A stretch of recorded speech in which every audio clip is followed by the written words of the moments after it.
Welcome to the Ask a Cycling Coach podcast presented by TrainerRoad. And today we have Alex Larson with us from Alex Larson Nutrition. Alex, we've had you on the podcast plenty of times before. If people don't know, you can go and actually, you can contact Alex, find her on Instagram, go to her website, and then you can actually get awesome guidance, nutrition from an actual registered dietitian and somebody that knows what they're doing, that's training alongside you, that's doing all this stuff. Alex, it's good to have you. Thanks for having me back.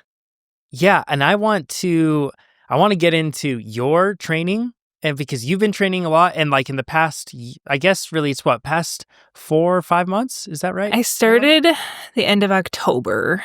So I think we're like 4 months, at least 4 months in. And I'm like sipping the Kool-Aid. Like I'm chugging the Kool-Aid. You're in. Like I'm so in. And I used to kind of joke about like cyclists getting into like the numbers, like, oh, I want my FTP here, I want my powder rate here. And I was like, yeah, the numbers are great, but let's, make sure you feel like all these other things. And now I'm like honing in on my numbers, and I'm just like, oh man, yeah, I'm sipping the Kool-Aid. I'm in this now. You're locked in.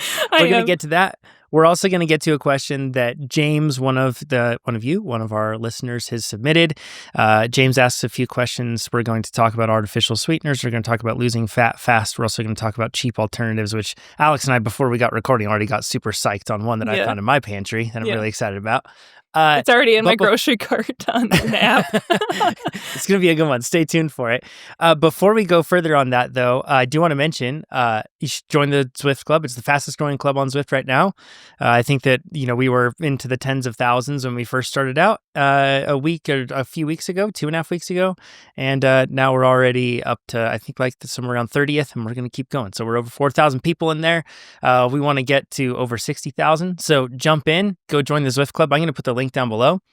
That's the TrainerRoad Zwift Club. You can just search for it or hit the link. You'll be able to jump in with a bunch of other cyclists that are just like us. And now you can do all of your TrainerRoad workouts, whether you want to do them in the TrainerRoad app, whether you want to do them in Zwift, whether you want to do them outside. You just do them wherever they show up. TrainerRoad takes care of all the details for you. It's pretty darn sweet. So this morning I did a ride with a bunch of folks on there. We have a race scheduled on Friday. Hopefully I can make it. My PT appointment got changed and I'm trying to rearrange that, but hopefully I can make the race. We do a long ride on Saturday. We have another one scheduled on Friday or on Thursday. Lots of stuff. So go check it out. You can see the events. They're scheduled within there. And of course, when you sync TrainerRoad and Zwift, you also get, in our opinion, the coolest looking kit in Zwift too, which is pretty sweet. So, Alex, have you tried the Zwift TR thing, doing your workout in Zwift yet? I saw a story where you were like, I'm riding in Zwift. People are passing me. What's going on? This is weird. Yeah, it was very odd for me. I had never done Zwift before, and I was like, okay, it's integrated. I'm going to try it. It was fine. Like, I do really just love the standard TrainerRoad platform because then I could just watch a television show or a movie, because that's really the only time that I ever get to actually watch something that I want to watch. That's not like Miss Rachel or Bluey or some kids show. So the funny thing though is that my preschooler, my 5-year-old, spotted me on Zwift, and so he pulled up a chair and was just staring at the screen thinking I was in some video game. And so now anytime I hop on the bike, he's like pulling up a chair. I'm like, I'm not using Zwift, honey. I'm not doing the video game. He's like, why not? And so I think I need to maybe sign up for some races or group rides and then cast it onto my television screen for my boys to just watch and cheer me on. That could be a little fun thing to do with them. But yeah, I do. Should we schedule would you be up for joining what if I organized like a group ride with Alex and we invited people and they could come join us? Yeah, I guess. I don't know. Here's the thing about all of this training I've been doing. I have no sense of like comparison to anyone else, other than just myself. So I'm a little nervous to see where I am with other people. But yeah, we could do that. I'd be open to that. We can do this thing where we turn on what they call rubber banding. So then everyone sticks together. Somebody could be riding at 1,000 watts and somebody could be riding at 100 watts and they all stick together, which is great. Yeah, that might be more my jam. Yeah. And then there's also racing where it's not rubber banded and, it's everyone jumps off and attacks and does whatever else they need to, but it might be fun. So if you want that, let us know down below. Jump in. Also, let us know what sort of Zwift racing or rides you want to do. So like if you want big, long rides or we go and tackle something cool that way. If you want to do primarily climbing stuff, you want to do flat, easy, short stuff. If you want to do crits or you want to do hilly road races or climbing stuff or team time trials, I don't know. Whatever you want to do, let us know down in the comments what your favorite type of activity is on Zwift, and we'll organize it in the TrainerRoad Club so we can get a bunch of people to do it with you and be a ton of fun. You mentioned the fact of not like comparing to other people, everything else. You've kind of jumped headlong into training and you're progressing. You've seen improvements, which is super fun. I've seen a lot of improvement. And keep in How mind much has your FTP gone up? Well, okay, so keep in mind before October, I hadn't done any riding, consistent training on the bike in probably 10 years. So I was starting bare bones at the bottom of the barrel. And so it started out at 152 was my initial one, and now I'm at 181. So it's about 20% increase in 4 months. That's wild. It is wild. It's amazing. Yeah, I mean, those first couple FTP jumps were pretty massive because I just was starting at such a low entry point. But I've definitely gotten a lot stronger, and I'm excited to get outside here this spring once it gets nice out. And I'm going to head to Oregon for a camp in April. So, oh, cool. Hopefully, where at in Oregon? Dufur. So I don't know where Dufur is. It's east of Portland, a couple hours east of there. Oh, cool. Yeah. Awesome. That sounds awesome. Yeah, I think they have a gravel race there the end of April, from what I heard. Nice. Yeah. Okay. Yeah, I'm looking at it right now on the map. I see where it is. That's familiar, kind of ish familiar zone for me. I've been over in the Bend and that whole area over there. So yeah. Amazing. So I want to ask, so we've had this roughly 20% FCP jump. Alex, I've seen you experiencing the same challenges that probably a lot of listeners face, in the sense that, you own your own business. You have a family that you have to run, and you're the executive of that family, yes, right? Yes, I am. And then on top of that, you have kiddos, and that's a huge amount of unpredictability. You can't just have a fully rigid schedule when so many high priority things depend on you in your life. Yeah, it's all over the place. How are you managing with your training? What challenges are you encountering with consistency? And then how have you been kind of, I guess, wrestling with those? Yeah. A couple things. I'm very proud of this. I have only missed, I think, probably just one workout. I think I just rearranged when I just moved it to a different day because we had the stomach bug come through and it was very quick. And so then I was able to the next day do my workout, and it was an easy one. So it was fine. And then I think I had a migraine. That was the reason why I missed one workout. But otherwise I have been super consistent, and I started at a low volume level, and I think now I'm at high. I just kept upping it because I was I'm loving this, and now I'm at a high volume. I ride at least 5-6 hours a week, and I don't do any other running or swimming. That's the thing about with triathlon, it's so hard to fit all of it in. And now that I'm just doing one sport, I'm this actually feels pretty doable. And that's why I've seen a 20% increase in FTP. But yeah, I ride sometimes early in the morning, especially on the weekends if I've got stuff going on the rest of the day. During the week, I usually will ride midday to mid-afternoon because I have my preschooler home in the afternoons every day during the week. And so oftentimes I don't have any work calls during that time often. And so I will fit my workout in then, and I'll just have them play down in the basement while I ride. And so that works out really well. Or if I have appointments, then sometimes I will just get it done at 7, 8, 9 o'clock at night if I have to, which is my last resort, but I still will do it in the evenings if I have to. So I have to be very flexible. And then I just take advantage of the rest days and try and get a bunch of work done on those days. Yeah. When you say getting a bunch of work done, if you're thinking about that of doing extra training, she's talking about the other work stuff. Yeah, my business work, of the millions of not other things that I'm doing. Not fitting in a bunch of bike time on the rest day. Yes, or laundry, or all of the millions of things that come with keeping your household running. That's right. That's right. I want to talk about the nutrition with those late night workouts. Yeah. How do you manage that? Because there's one side of it that's like the sleep side of things. Mhm. And I don't know if you've noticed that it's like harder to sleep after doing those later night workouts for you, if you have a routine that you're able to manage that better, but also the nutrition side. How do you fuel that? And then what do you do Yeah. afterward to make sure you don't go to bed too depleted? Um, it's not ideal. So what I typically there's usually like 3 or 4 different options that I kind of explain to our athletes if they're gonna do an evening workout, is you can, have an earlier dinner and give yourself, 1 to 2 hours to have it digest before you get on the bike.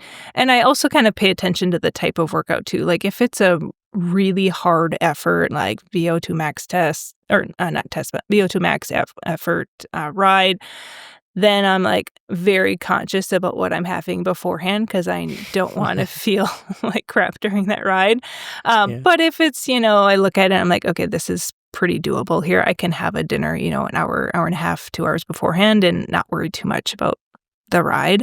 Um, or I might wait if maybe I'll ride actually over dinner time. I'll tell my husband, like, hey, I don't want to be up late tonight. I need to get my ride in. Kids are sitting at the table. I'm going downstairs to ride, and I'll just have like a quick snack beforehand, and then I'll have my dinner afterwards. So that's another option. Um, or if you're really, somewhere in the middle, you can have like part of your dinner beforehand and then part of your dinner afterwards. You can kind of split it up that way. I've had athletes do that as well. Um, Got it. so it kind of How are just you? depends on the person and when Yeah. it is and what type of workout. If it's going to be a scenario where you're going to eat that dinner before you get on the bike and you're going to get on that bike within 1 to 2 hours. So, Mhm. maybe ideal is something closer to like 2 to 3 hours to let something digest. So you're probably, like you said, you don't want to eat something probably not the night for like pizza, beer, and wings right there, or Yeah. something like that. That might be pretty tough Y to digest, right? yeah, I'm Um, that's what would you recommend for something that's going to digest quicker? I would do something pretty lighter. I mean, I almost always have like some sort of like chicken Caesar salad most days of the week. So I might save that for after the meal and then have like a protein shake with it. Um, or beforehand, I might do like a burrito bowl, like with lots of rice Mm. in there, maybe just a little bit of beans, some protein, a little bit of cheese, olives, like the works. Do something kind of simple like that. Or, whatever we're making for the family, I will just maybe adjust the portion size and then grab some things from the fridge to kind of like balance it out and have it be easy to go. Like cottage cheese usually works really well as a nice protein option. It gets digested pretty quickly. Trying to think what else. Like sometimes we'll just do grilled cheese and tomato soup, and I'll just go light on the tomato soup because I don't want anything too acidic in my stomach at that point. So Yeah. yeah, I mean, we eat pretty normal foods, so I'll just kind of say, "Okay, this is what we're having." Or a lot of times during the busy weeknights, I'll do, my kids call it egg wraps, where it's like scrambled eggs, and I give them some cheese and I might put some veggies in there, and then I put the ingredients on their plate, and then they wrap it themselves, and that little bit of, like, investment they have into wrapping it makes them so much more likely to eat it. So So true. they really Good love, like idea. they love egg wrap night, especially my middle one. He's like that's one of his favorite foods. So, if he didn't eat well the night before, I'm like, "Okay, we'll do egg wraps tomorrow night, buddy," and he's super pumped for that. Oh, that's a really good idea. Yeah, getting them involved with food really helps, which then makes it less stressful and easier for you to just prepare one thing. And that's like the Mhm. challenge as a parent for sure. Yeah. So it sounds like you want to stay away from something that's going to be high in fat, high in fiber prior to doing that workout. And Yeah. maybe you reserve, like you mentioned, that salad. That's why you probably reserve that salad for afterward because that's going to be more fibrous, that sort of thing. Yeah, like the veggies just take the fibrous veggies just take a little longer. Yeah, if I did like burgers and beans kind of night, I would probably do like maybe half a burger and skip the Mhm. beans and then have the rest of it after the meal. Just get depending on what it is. Nice. Awesome. So, with all the training, I saw a story that you mentioned the other day where you were kind of, and you actually already mentioned this before, but you were kind of like, what do I like? I've got power now, Mhm. like, but what do I do when I get outside? Like, what are your concerns on that? Like, Is it comparison to others, or is it like safety and control? Because like you said, it's been 10 years, since Yeah. you've been Yeah. really training or doing anything like that. Especially on a gravel bike, like I don't know gravel, which is what I'm hoping to learn when I go to Oregon for this camp. It's like I told them, I'm like, coach me up. I was like, yes, I will talk about nutrition there, but you guys, when we're out on the roads, like assume I know nothing and just tell me what I need to know to help like stay safe and be able to be efficient on the bike out on gravel. But I guess the part that I'm struggling with is I always used to identify as like a mediocre athlete. And now that I'm putting all this training, I'm like, oh, what if I can actually be pretty competitive? Like I've never been on the podium before. That would be really fun to like have that Yeah. to be up there. It's awesome. You know what I mean? Like to get competitive. And like a part of me is like, oh no, Alex, like don't get your hopes up too much because I don't want to like it's like there's a little bit of self-preservation there as well. But yeah, that's where I'm kind of struggling with mentally. It's like, oh, okay, where am I now? Like, am I at a competitive level? Do I still have a ways to go? Like, obviously, I have some skills and that to come back as well, and kind of learning the way of gravel and racing because I don't know much. There'll be definitely a learning curve, but I'm like, where am I at? Like, do I still have a long ways to go? That's where I'm kind of just questioning that. Yeah, this is interesting because somebody's probably listening to this and just thinking like, well, just do the training and like it'll be what it'll be. Maybe you're like me, Alex, in the sense that when you're training and you're putting in the work, you're always thinking about like what it's building toward or what sort of outcome or what sort of goal. That's my brain has to be there. Otherwise, like I can't, I don't do it. Yeah. Like, and I really enjoy that. I enjoy looking forward to something. And is that where your mind is kind of ruminating over that sort of when my FTP started coming up, I was like, okay, what's my goal right now? I was like, well, I want to get to 200 FTP. Like that's right now, like my current goal, just because I'm on the trainer, I need to have something that I'm working towards. But it's like, okay, if I'm going to go out and race, like it would be kind of fun to see what I can do. I had this limiting mindset of being a mediocre athlete and I want to move away from that. Where am I at now? Like, what do I have to do to get up there with the other fast women? Mm-hmm. Yeah, I like the perspective of curiosity that you have, and I also like allowing yourself to like think about and ponder it and consider different options too, because it just makes training more engaging and more sustainable for us when we start to think of like whatever the outcome is that we want to achieve, and we're spending time thinking about that. Yeah, it doesn't have to be a race. If somebody's listening to this, it could be any number of different things, but it's cool to think of that. That's fun to hear. Yeah. On the nutrition side, have you made, so this is always like, and I want to make sure that I don't put you in a position where, Alex, you feel like you have to be the perfect example. I know you're a registered dietitian. I know you're providing advice, all that stuff. I am 100% human first before I'm a dietitian. Like a lot of the things that people struggle with, I sometimes struggle with as well. So just know, like, I'm not, I don't fuel perfectly. And that's going to definitely be something that I have to practice and prepare for as I get out on the roads, because it is really easy to fuel on the trainer because I just have this little table in front of me with my buffet of like gels and chews and Pop-Tarts, and I'm like, okay, I have to think through how I'm going to do this when I get out on the road. And I need to actually order some hydration mix. I need to start putting some stuff in my bottle to just start practicing that as well. Yeah. So from the perspective of to use like, an analogy here, doctors get sick too. So from this perspective, what have you learned on the nutrition side going through all this that you feel like has really helped you? Like something that you either weren't doing before, or maybe even something that you've like advised athletes on, but then once you start doing it, you're like, whoa, that makes a change with my training. Yeah.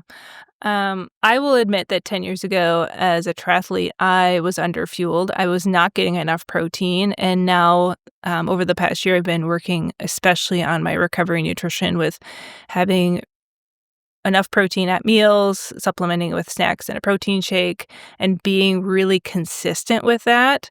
I think that has been a huge part of why I've been so consistent with my training, is because I recover really quickly from these workouts and I'm getting stronger, and I don't have any days where I'm like, oh, I'm too sore to work out. Like I feel consistently good. So that's a huge part that I've noticed this time around. And I think that's part of where I'm like, oh, maybe I could be competitive because I can see this progress really happening.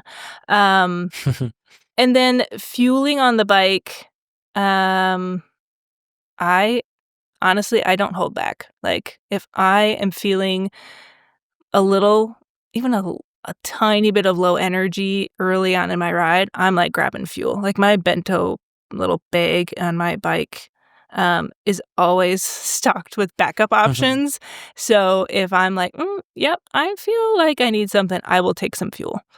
And it might be 30, 40 grams of carb, and I don't even like, the guidelines that we provide athletes in fueling workouts, like, those aren't rules, those are just guidelines. So it's like if you maybe didn't have enough of a carb-rich snack before you go into your hard ride and you're starting out and you're like, "Oh, I don't know if this is gonna go well." I take some carbs, and then it's always that last set where I'm like, "Oh, yes, I'm so glad I took that because I can get through Yes. that." This is a broken record. You can drink if you want if you're playing this game here. But like I want to remind everybody how quickly or like what sort of effort, if you ride at 100 watts for an hour, that's going to roughly burn the equivalent, or it's roughly going to burn 360 calories. Mhm. That is, now I know you're probably not just burning pure carbohydrate, but that's the equivalent of 90 grams per hour. So I'm not saying that you have to fuel every single ride at that. That's up to each person here. But at the same time, it really is important that we remember that. To your point, Alex, like there's no point in us holding back when we are always going to be in a situation, most likely, if you're listening to this podcast, I bet most of you are always going to be calorie negative after you do some sort of a ride or workout, because Yeah. chances are you're going to be riding above 100 watts for your average. Well, and the So object it's of challenging. fueling your workout isn't to match calorie for burned for with calorie consumed. Like, that's not the object. The object is to fuel your workout so that you can do it how it's prescribed and feel great when you finish. I think if you finish the workout and you feel absolutely trashed and you're exhausted the rest of the day, that should not be the objective.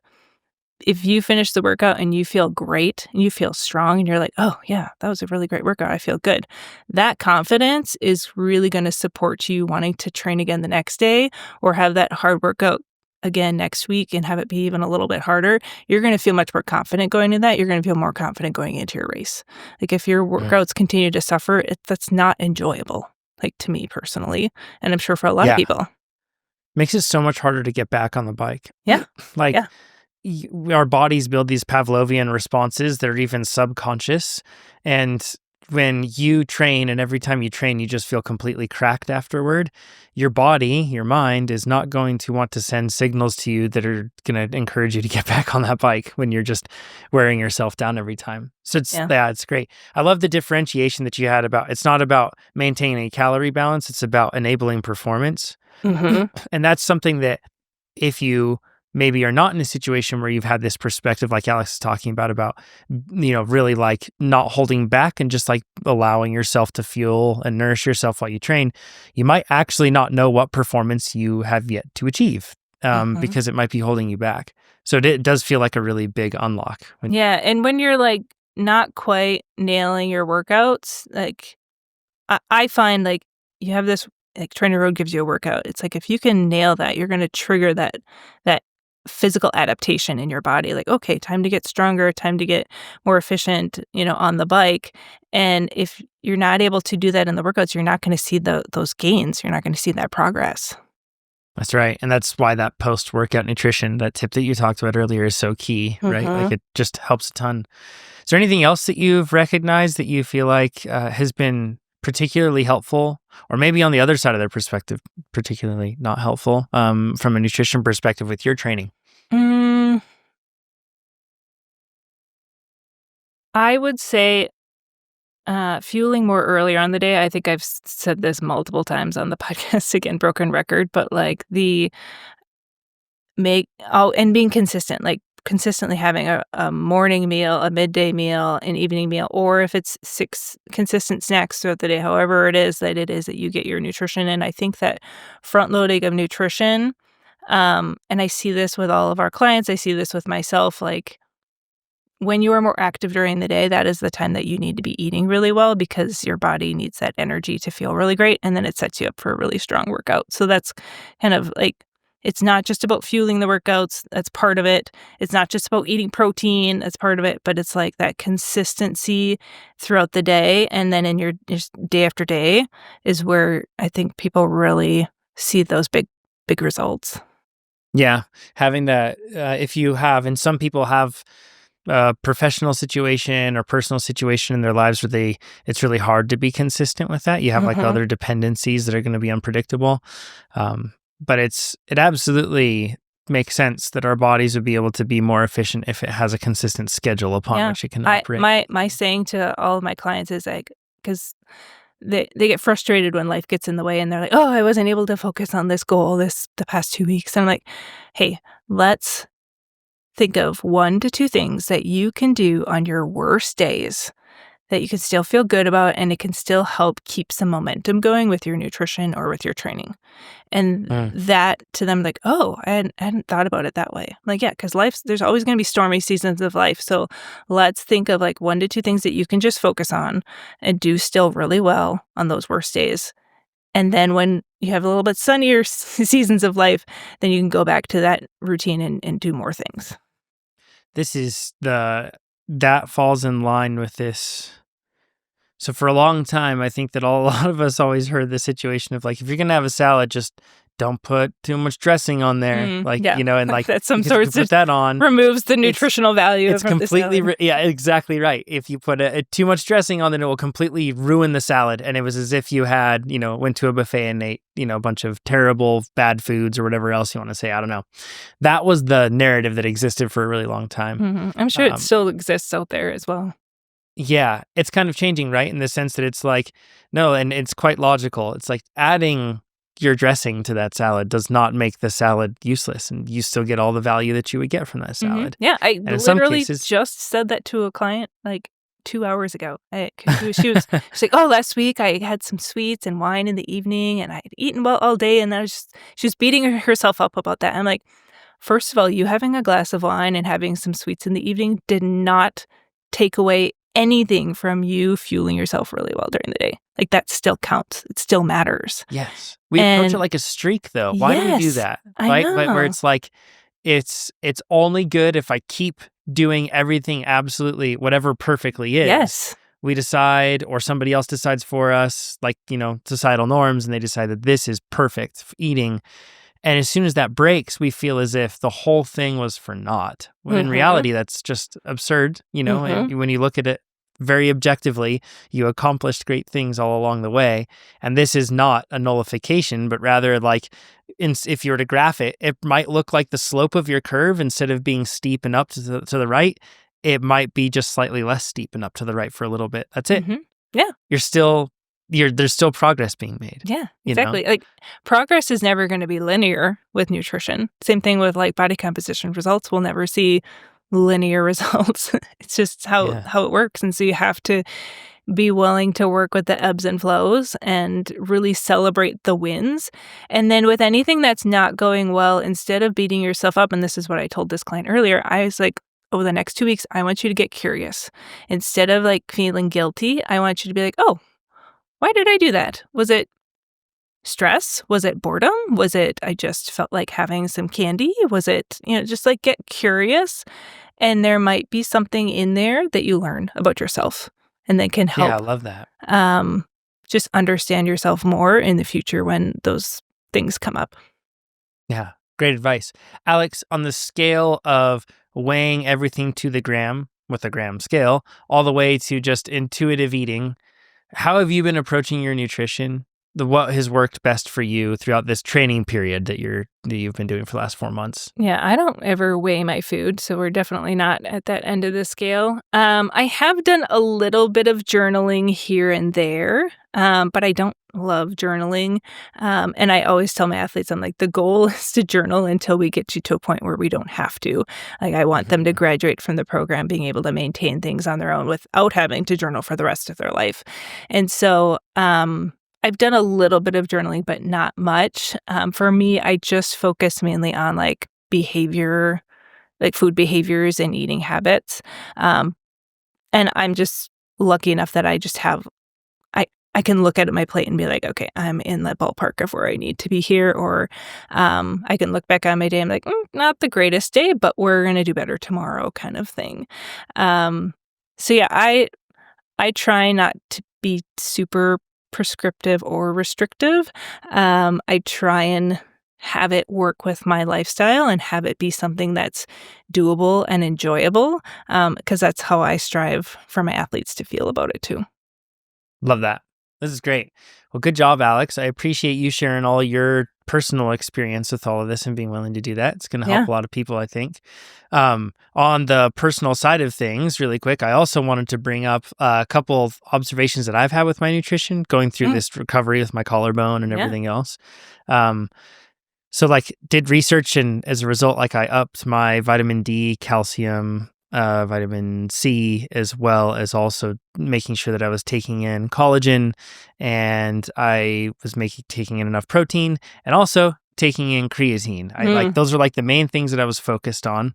And I also went back to taking a multivitamin regularly too. Like I never know if those just, as they say, make make expensive pee or what they do. But hey, at the very least, I figured it couldn't hurt.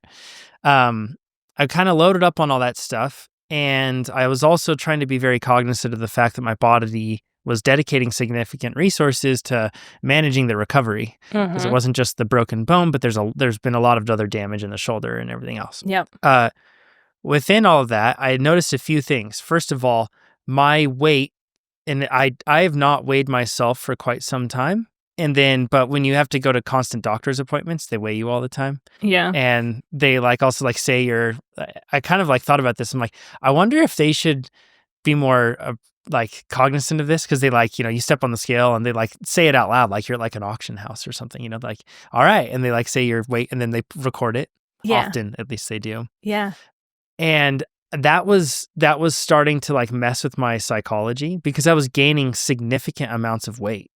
I was taking on creatine more than I had in the past. I wasn't eating as much as when I was training a lot, but I was still eating more than I would normally. And I was making a concerted effort to be like, hey, don't skip. Even though you're really busy right now, make sure you hit that mark. And then, if in between in the afternoon, if I felt hungry, I was like, don't skip, take that food if you feel hungry. And it started going up. And I noticed how much that messed with my head, because I couldn't train. I couldn't balance the equation, Alex. And in my mind, that was making me red alarm bells are going off, right? A little Made panic. food.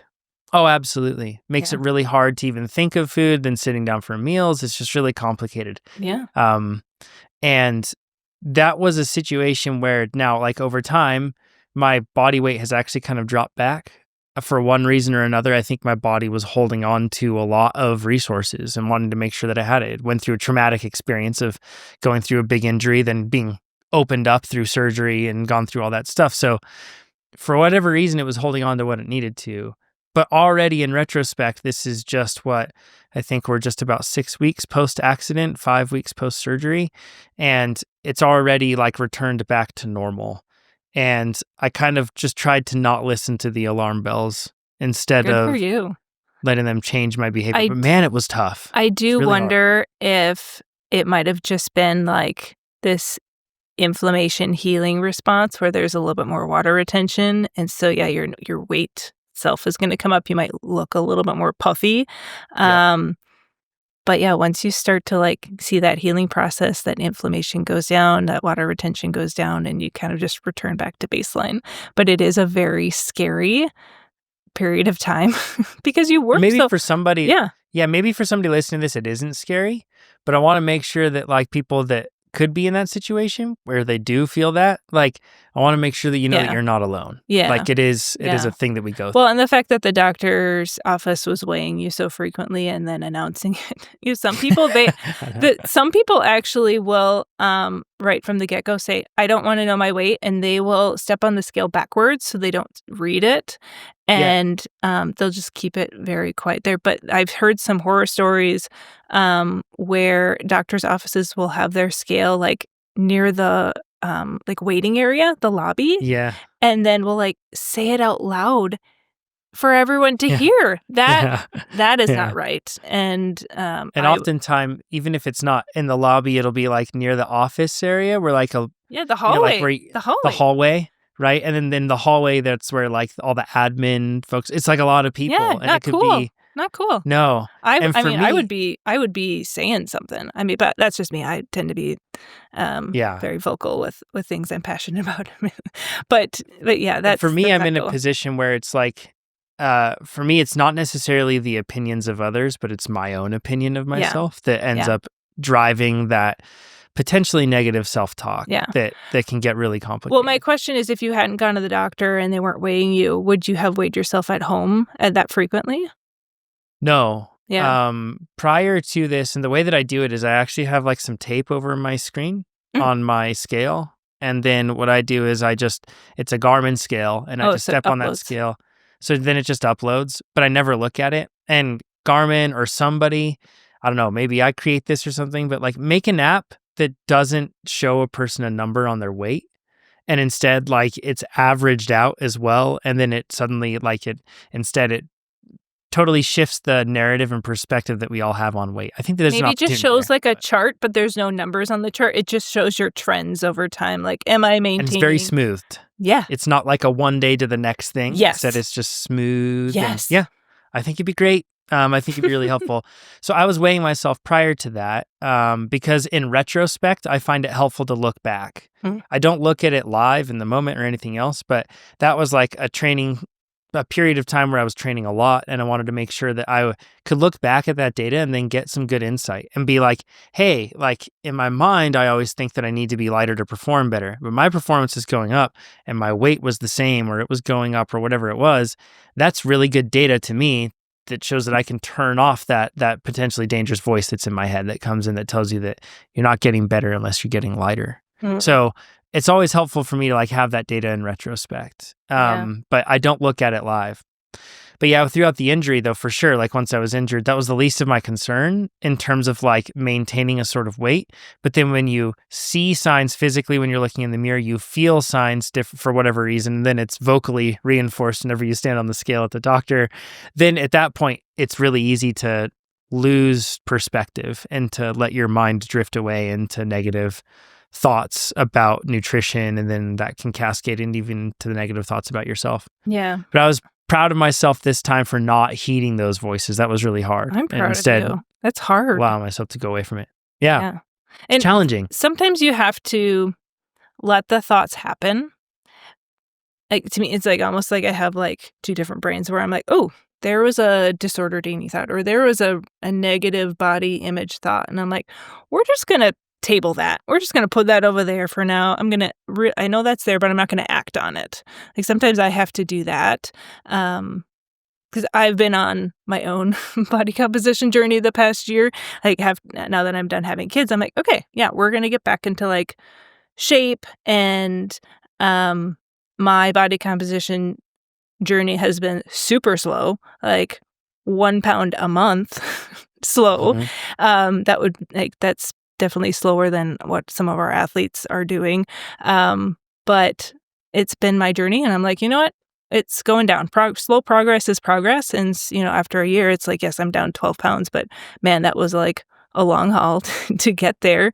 But I'll take it. Yeah. It seems from the outside in, Alex, that while you may be aware of that information, it's not the priority. And it's like your priority is more like performance and capability. And like, I want to be able to get to the point where I can do certain things. And then that's coming along. And it's cool to hear that, because I think a lot of times we just hear people losing, and sorry, I'm going to out you for this, but like your FTP increase being so much, so short. Yeah. Somebody's listening to this and they're just like, they're like so jealous because they've been fighting for 2 or 3%. Yeah. Everybody's in a different position, and we all progress at different rates. Yeah. So it's cool. I started at like, like not having written, like you have to that's why preface, I started at nothing. So naturally I was going to see a pretty big jump with some consistent training. And then it did kind of slow down to more of like there was a couple months where it only went up like 3%, 2%. So like it definitely, like it's that bell curve, right? Yes. Somebody here is listening with a fistful of dollars, just going like, I want whatever Alex had for that sort of FTP increase, right? Cue the Dave Chappelle meme. So, well, this is awesome. One other announcement that I want to make, which is pretty exciting. We just shared this yesterday. It was cool to hear that previous podcast guests on our podcast, Matt Beers and Keegan Swenson, are teaming up for Cape Epic. That's just kind of crazy that Specialized in Santa Cruz are teaming up. Super cool. So congrats to both of them. We're stoked to have had them on the podcast. We also, though, are going to get a daily look into the Cape Epic. I'm not racing it, that's for sure. But I've already raced it before. We recorded those podcasts. This time we're going to hear from way faster people. Alex Wild and Zach Calton are racing it. Also previous podcast guests. They're racing it as a team. And we are going to be broadcasting, or kind of like getting an inside look every day with a short check-in from them on what it looks like instead of what we have with our podcast, where we were like, in the amateur field. This is in the pro field, and we're going to get to hear what it was like with really short updates every day from them. So stay tuned. That's going to be really exciting. That's going to be the middle of March. I think March 18th to the 23rd, I believe, are the dates there. It's going to be really fun. So if you're excited for that, let us know. Give this video a thumbs up if you're watching on YouTube.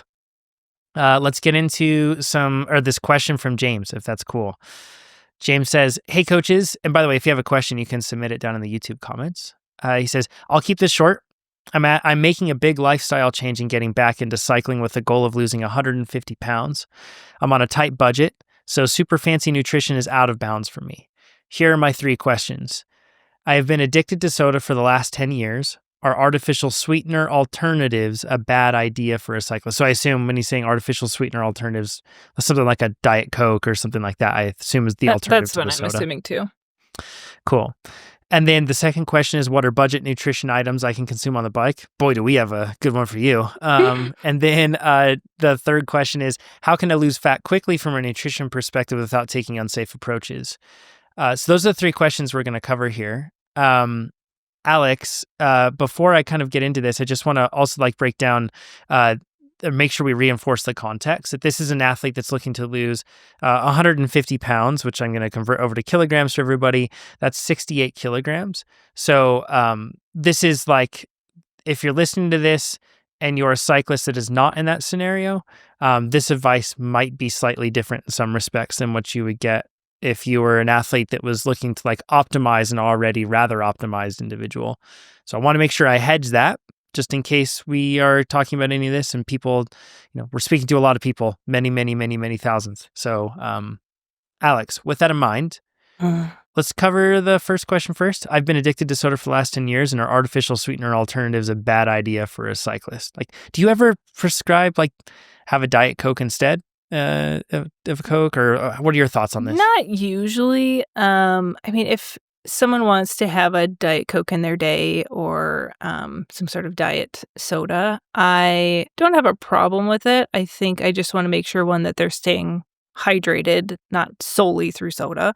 Because I feel like with anything like artificial sweeteners, it's the dose that makes the poison. That's one of my favorite sayings. So it's a little bit of artificial sweetener is fine, I think, but if you're having a large quantity of it, then it might impact gut health. We've seen athletes that can be really sensitive to those for their gut, and so they might have some GI issues related with that. So, but if it's something that you've had for a really long time, I don't like the idea of going cold turkey with it. Sometimes if we can just decrease the volume and the frequency of it gradually over time, I think that can offer a bigger benefit for people. I wouldn't use a Diet Coke on the bike, because that's not really going to offer any performance benefits other than offering some caffeine, which we can find many other caffeine sources through sports fuels, and there's hydration mixes that will offer some carbs and some caffeine. But yeah, if they want to have a soda somewhere in their day, I usually have no problem with it. But if I see that they're consuming a large quantity of it, then I'll be like, okay, let's talk about how we can find some ways to just cut back. Mm-hmm. Artificial sweeteners, I want to be clear, we don't know perfectly how everything works there. If you look at the body of research, right? The body of research considers them, they recognize them as safe. But I do find that anecdotally for some people, they just don't respond well to them, but like from a body of like the population, they're fine. But again, Yeah. the dose makes the poison. I wouldn't be drinking large quantities of diet soda every single day. But if you want to have a Diet Coke here and there, I have no problem with that. Yeah. I've heard a lot of cyclists or athletes, I should just say in general, that um, kind of view it as like as like a good way to trick their body into burning fat. And I just Mm-mm. want to like address that one with the artificial sweetener side of things. So there have been studies that show that like your body in certain mechanistic ways has a similar response when it takes in an artificial sweetener than it does when you take in sugar. Mm. Like, quote, it fools your body in some respects. Um, and then their thought is that thereafter, then when you deprive it of sugar because you're just giving it artificial sweetener, then it forces it into burning fat.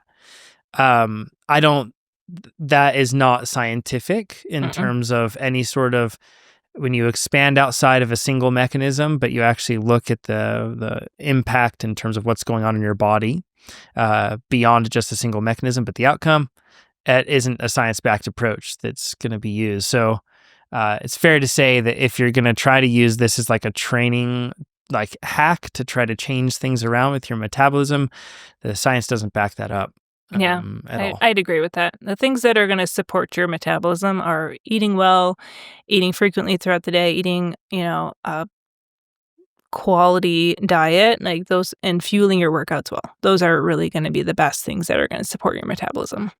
Yeah. So there's really nothing wrong with taking in those the soda or anything else like that. And if you do feel like in James' situation, if you feel like you just can't go without it, it does seem preferable to take that in rather than taking in a bunch of soda, right, Alex? Yeah. Yeah. And I kind of struggle with the term like addicted to soda. I mean, if you just really love it, I don't know if you're necessarily would say that you're an addict, but it just sounds like it's just a really strong behavior and habit that you've had for a long time that you really enjoy. So let's let's work on changing that in a way that's going to support your health, but not going to completely like because to go from 10 years of drinking that soda to not drinking it at all, that's a really massive change, and the body's going to rebel. Like with Yeah. anything, with any change, our body doesn't like change. It's going to push back. And so if we can make those changes minimal enough that we don't get that resistance, you can get to where you need to be. Yeah, absolutely. Yeah, well put. And in this case also I've seen some athletes also again, I kind of talked about that hack approach, and I've seen some athletes, yeah, I think even on the forum mentioning the fact that like on longer rides, then they're trying to do that sort of depleting training, which I don't advocate for, and that they'll do gas station stops and just allow themselves to have diet soda, that sort of thing in the middle of the ride. And again, shift your thinking. And I'm not saying that this is you, James, not speaking to you, speaking to the other people listening to this around this topic, but shift your thinking to recognize the fact that you're requiring a huge amount of work from your body and you need to be able to give it energy. So you wouldn't want to go into a situation where you're tricking it and giving it zero energy Yeah. and telling it to continue. A long ride is very stressful on the body, and then to not fuel it well and to only give it diet soda, that's a whole other layer of stress on the body, and it makes it really hard to see any body composition improvements when there's a lot of stress. Yeah, absolutely. The next question, what are budget nutrition items I can consume on the bike? Gosh, and what are the exact names of these little things? The other Oh, I day in have it our up. pantry, It's okay, what called, is it? Pop-Tarts Pastry Bites. So they're these Yes. little, like, bite-size Pop-Tarts that, come in, like, a little bag, like a little, Hmm.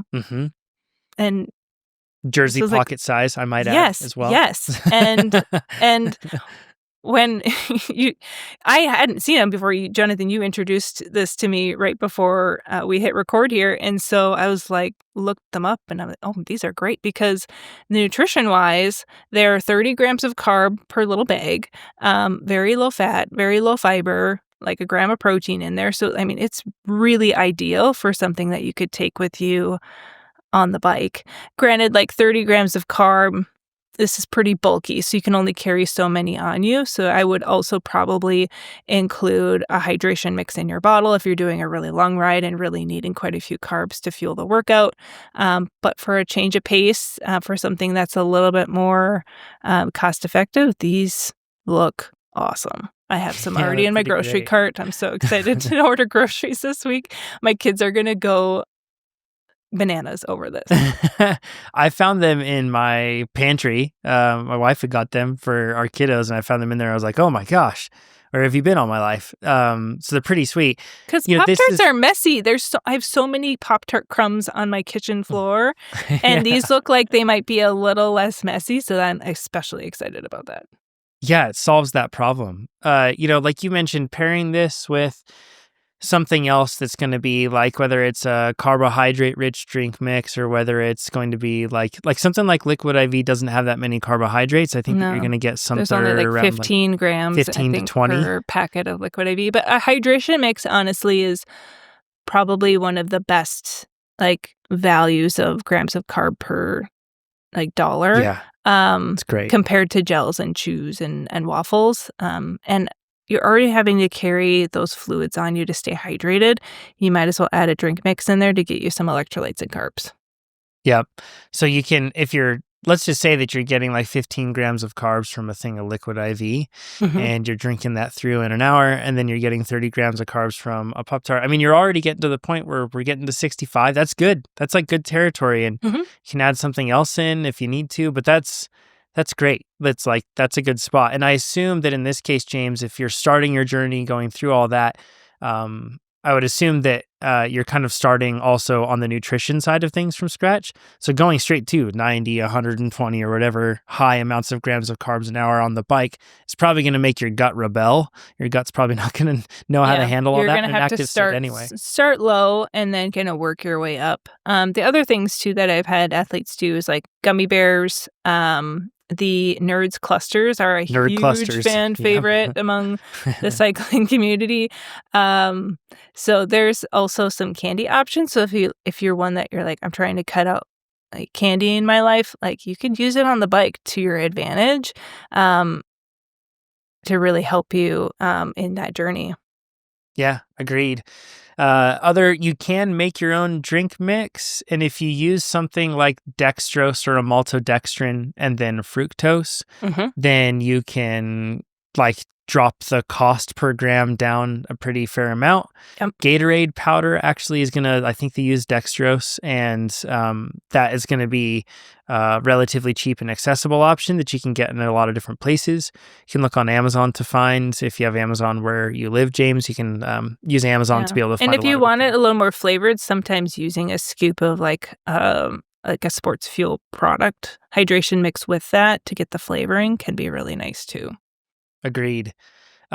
Table sugar is not going to mix well. It's going to have a lot of residue. It's going to be tougher to use. A bit tougher on the gut. I know that somebody's listening to this and they're like, I use it all the time and it's Yeah. totally fine. And I throw in a bit of honey or We're whatever else happy you for need. you that it It's cool. works. It's great. Yep. Yeah, exactly. It's not as refined. So as a result, it's tougher to break down Yeah. in terms of just dissolving in your bottle.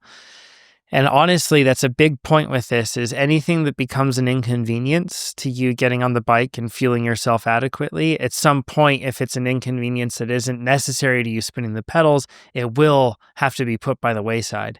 I personally, uh, I personally make my own drink mix. I buy a bag of glucose and a bag of fructose off Amazon. It isn't the cheapest thing. But it's certainly cheaper than something like, going and buying packets of like really high end, like high carb drink mix. But I buy that, and the things I like about it is it instantly dissolves. Like I just put it in, and because that glucose and the fructose is so, like the glucose in particular is so refined, it just instantly dissolves.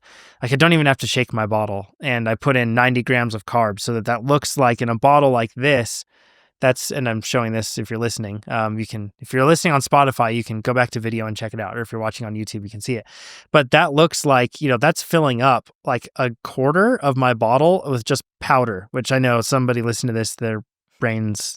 That sounds terrible, like death. But anyways, you just put that in, and then all I have to do is just like I pour it in, put in water, and then it's dissolving instantly, which is a huge thing for me because before I've had to use hot water to get it to dissolve, then I have to put it in the freezer so then it cools in time, but not too long because then it'll freeze, and it makes training, like it adds another complex dependency to training that's super annoying. So I will say for James, if he builds his gut tolerance up and he wants to start trying gels, there's a brand called Carbs Fuel. They have a 50-gram gel they're packet. cheap.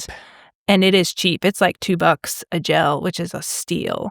Compared to like almost $5, I think, For a Martin a gel. Morton that's 40 grams. Yeah, I mean, it is quite the bargain there. So I have tried their hydration mix. I wasn't a huge fan. It just tasted like straight up sugar water, and I was like, not my favorite. But the gels, like that. Do you? I was like, well, that's what mine tastes like. Whenever people like try my mix, they're like, "Oh my gosh, it's so sugary." I'm like, "Well, yeah. I mean, you just put a quarter of your bottle of sugar, man." Yeah, like, no, that's I can't do that. you know? That's not my favorite. But I call it the taste of speed. And I'm like, well, if you like the taste of speed, there it is. So yeah. Well, and keep in mind that with sports fuel, my number one top factor when choosing a sports fuel is taste. Like if you don't like the taste of it, and that's the thing, it's so relative from person to person, it has to taste good to you, because if it doesn't, you're not going to take it, and that is basically useless. So you have to find something that is palatable to you, is easy for you to consume, so that you can continue staying well fueled. And so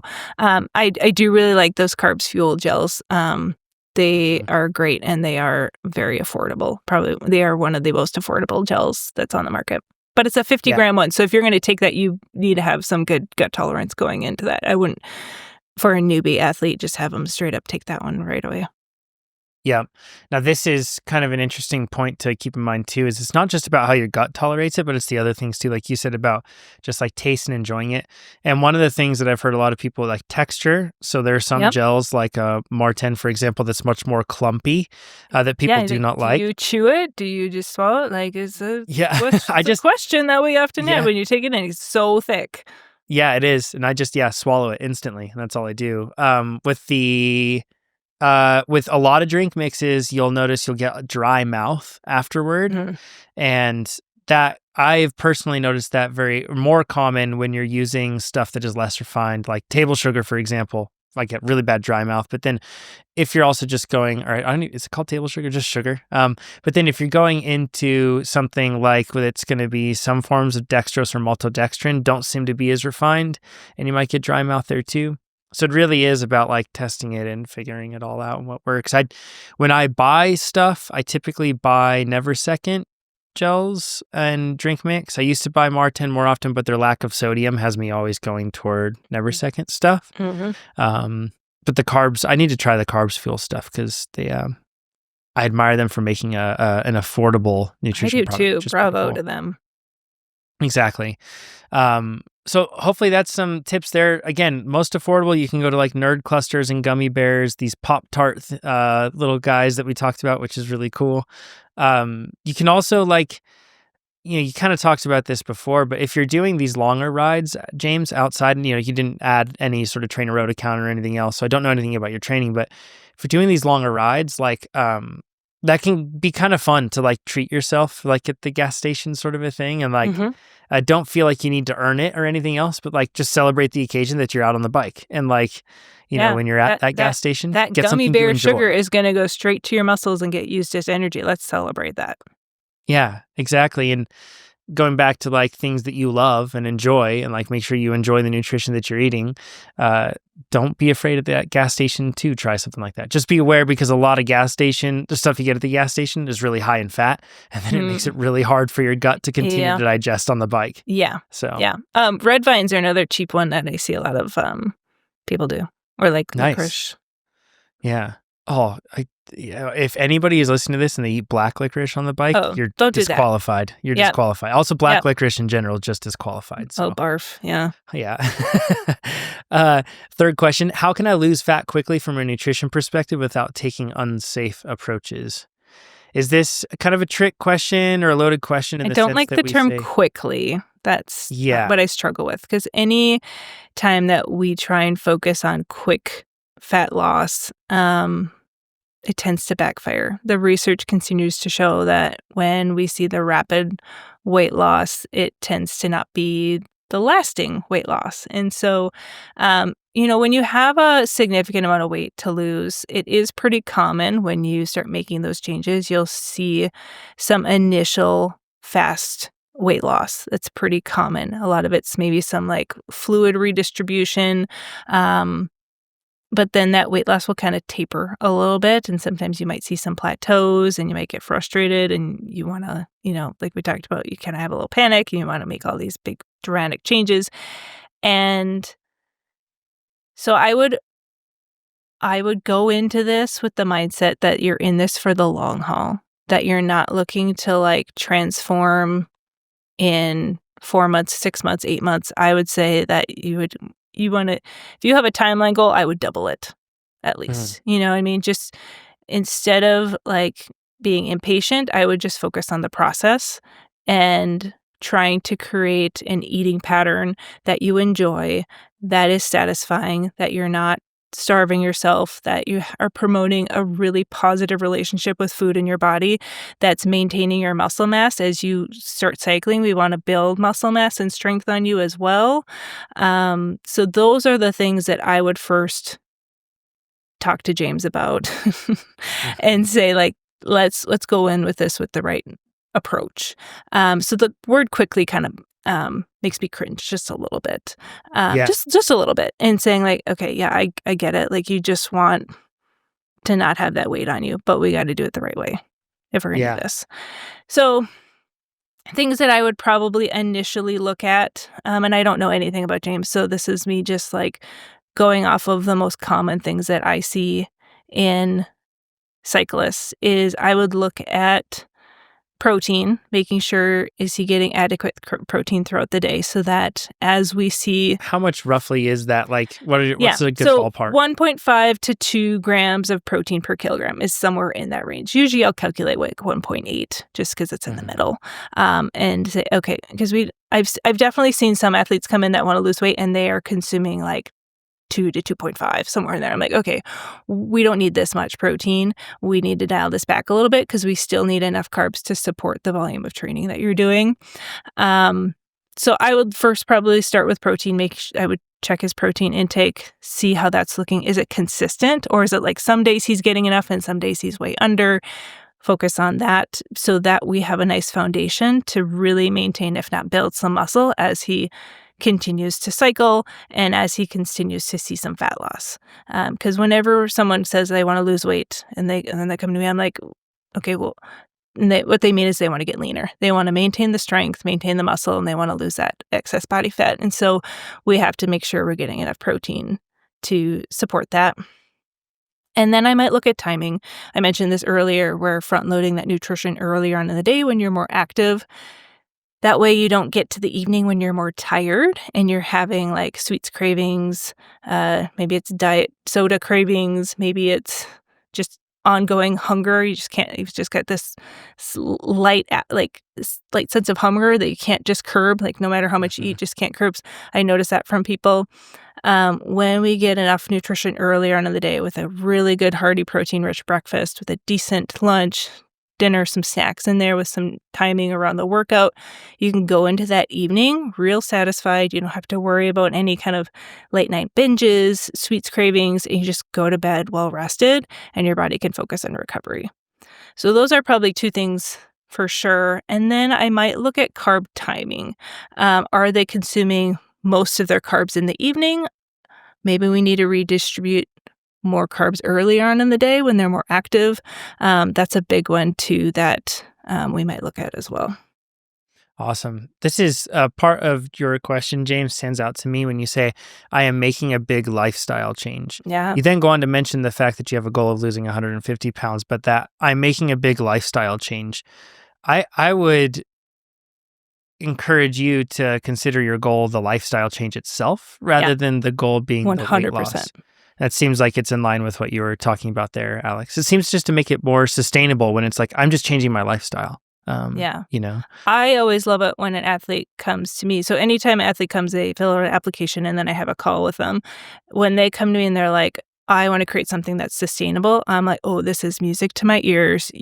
This is the type of athlete that I want to work with, is someone that it's not just about the numbers, which, again, I'm sipping the Kool-Aid with you. Like I get the obsession with the numbers, but we also have to be practical and create something that's going to be easy for you to maintain, because we're going to have to eat for the rest of your life.